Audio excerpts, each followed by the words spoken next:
আবার আমরা ওইখান থেকে ভিতরে চলে এসেছিলাম আর এইদিকে আমাদের ভোগের রান্নাবাড়িগুলো হচ্ছিল। তবে জানি না কেন প্রত্যেক বছরের তুলনায় আমাদের এবছরে কিন্তু পিকনিকের সদস্য সংখ্যা একদমই কম ছিল।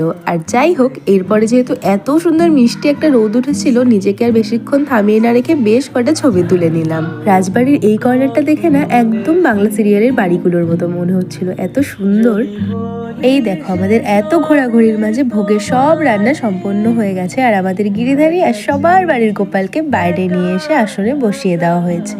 এর মানে হচ্ছে এখন দেওয়া হবে ভোগ। এই যে এদিকে কীর্তনও শুরু হয়ে গেছে আর এরপরেই শুরু হয়ে যাবে ভোগ আরতি। আর এই হচ্ছে আমাদের গুঞ্জন রানী, যিনি এদিকে কীর্তন করতে ব্যস্ত। ওনার সাথে কথা বললে কেউ বুঝতেই পারবে না যে ওর সাথে তোমাদের আজকে নতুন পরিচয় নাকি অনেক দিনের পরিচয়। ও এত মিষ্টি মিষ্টি কথা বলে না, তোমরা চুপ থাকতে চাইলেও ওর সাথে কথা বলতে বাধ্য হবে। তো এই যে এদিকে ভোগ নিবেদন করা হয়ে গেছে আর সবাই এদিকে একসাথে কীর্তন করছে। সবার সাথে পাড়া সবার রোজ দেখা না হলেও এই একটা দিন না সবাই একসাথে হয়ে অনেক মজা আনন্দ করা হয়। এটা ঠাকুরের ভোগ হলে কি হবে, যেহেতু আজকে পিকনিক খাওয়া হচ্ছে সেই জন্য সবাই একসাথে একই বৈঠকে বসে পড়েছিলাম প্রসাদ খেতে। জানি না আমার এই শীতের সাথে কিসের শত্রুতা, তবে একটু শীত পড়তে না পড়তে আমার ঠান্ডা লেগে যায়, যে কারণে কোনো খাবারেরই ঠিকঠাক স্বাদ পাচ্ছিলাম না। তবে ওই পায়েসটা আমি পেট ভরে খেয়েছি। একে তো পায়েস আমার বড্ড প্রিয়, তার উপর সেটা যদি হয় শীতকালে গুড়ের পায়েস, তাহলে তো কোনো কথাই হবে না। আর এই হচ্ছে আমার বড় দিদি, যিনি সুপুরি চুরি করতে গিয়ে ছোট বোনের কাছে ধরা খেয়েছে। মুহূর্তটা আমি একটু ক্যামেরা বন্দি করে রাখলাম, যাতে আর কি পরে প্রমাণের প্রয়োজন হলে সেটা দেখিয়ে দিতে পারি। মিষ্টি পানটা আমরা বেশ ভালো খেলেও আমাদের বাড়িতে কারোই পানের নেশাটা তেমন একটা নেই। তবে আজকে জানি না হুট করে মনে হলো যে একটা সুপুরি খাই, তাই আর কি আমিও খেয়ে নিলাম। খাওয়া দাওয়া করে 5টা মিনিট যে একটু বসবো তারও কোনো উপায় নেই। ওই যে আমার বাবা খাবার শেষ হতে না হতে এক ধাওয়া দিয়ে বললো,